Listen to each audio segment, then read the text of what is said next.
Morning guys, Mark Fresh with ProTech Dog Training. I want you to notice something. I've walked by this spot in the mornings now and I'm letting him outside to take a walk down the way, and I've been doing this. And you notice how he stops and almost goes to the bathroom in the same spot every time? It's the same exact thing I was trying to tell you when you're potty training a dog, how you can get a dog to go in the same spot in your backyard or wherever you want to go. Think about surface, making sure you understand that dogs are fixated on a surface area as far as when they start going to the bathroom. You can set up a little sandbox. You might have a little box that you put just that gravel in, and then have grass everywhere and just do the gravel. He's going to want to go to the bathroom on the grass. It's a natural tendency for the dog to want to go into a natural area. Why are you limping, buddy? You step on something, we're going to have to go out here and see if that limp goes away, or if I got to play with your toes. What's up with you, huh? A little bit stiff getting out of the box this morning, huh? Yeah, you're going so fast. Let's slow down on stuff. I backed off that calcium almost totally because his ears are up now. I don't need it anymore. I was worried about the ears, but you can do harm with too much calcium, so just keep that in mind. That's the first thing I started getting a lot of feedback on. That was all concerned. I'm not going to say that I'm an expert on ears, and I really want to get a lot more familiar with ears because it's important. We've got shepherds that she does, and the Malinois, they all have ears that need to stand, or that I'd like to stand, and that's always an issue.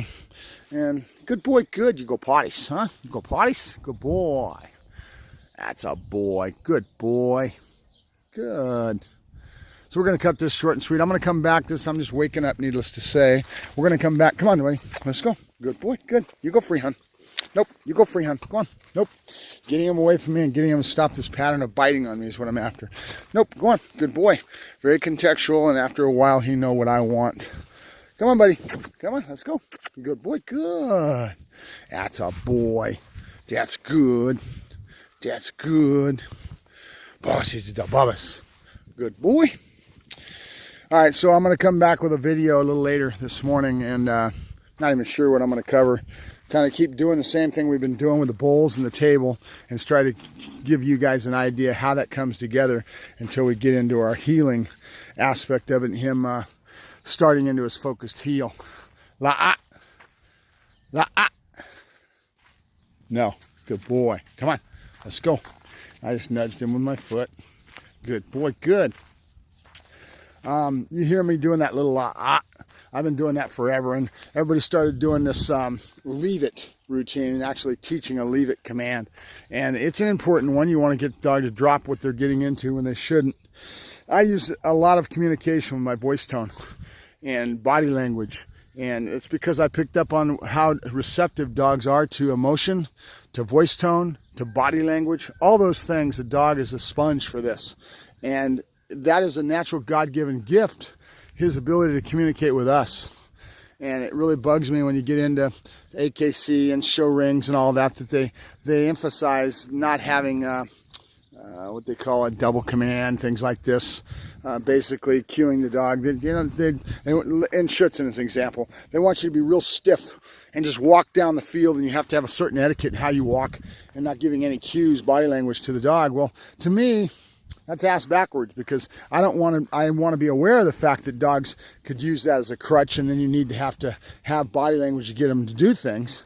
I understand what they're trying to do and trying to say, but at the same time, that's dropping a major part of communication with your animal.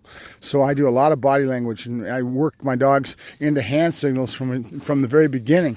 I'm doing hand signals with my obedience, and then I can phase into hand signals really easy as I go to the next phase. When I start doing my off leash and start getting the dog to do hand signals, it's simple. It's all there for me. La-ah.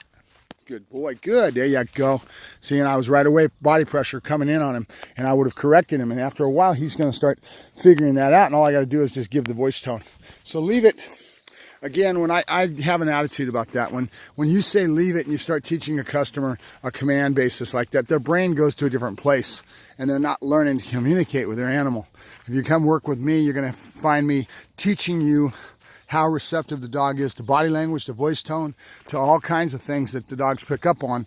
I don't live in an AKC show ring, and I don't give a hoot about competition. What I care about, does this dog work for me? Does he do what he should be doing and have a good relationship with me? that allows me to have fun and enjoyment out of my dog and the dog working for me.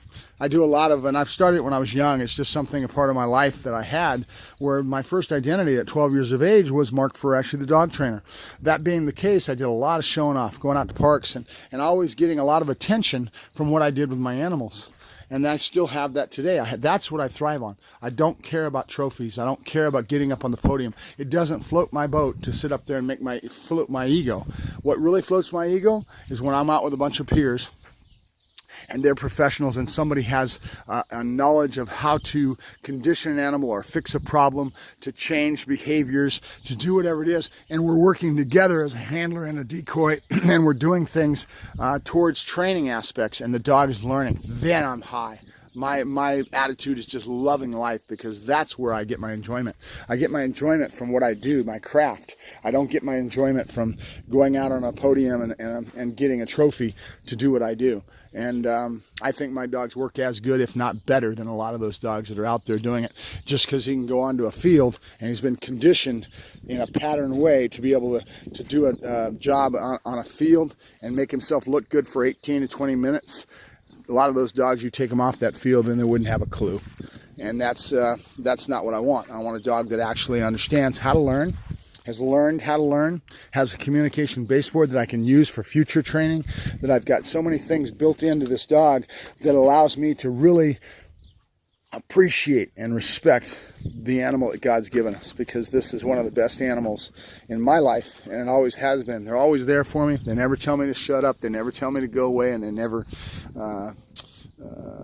refuse my love. And if anything, it's me that's always the problem. Dogs are such a magnificent animal. So I'll talk to you guys later. We're going to cover some things, probably a lot of the same stuff. So get ready for some kind of boredom in that respect, that we're going to be doing the same things. I want to let you guys see this dog develop and understand how much little pieces of the puzzle that we have to put together as we build this. So I'll talk to you guys later. Thanks for coming and listening and being a part of this. I'll talk to you later. Bye-bye.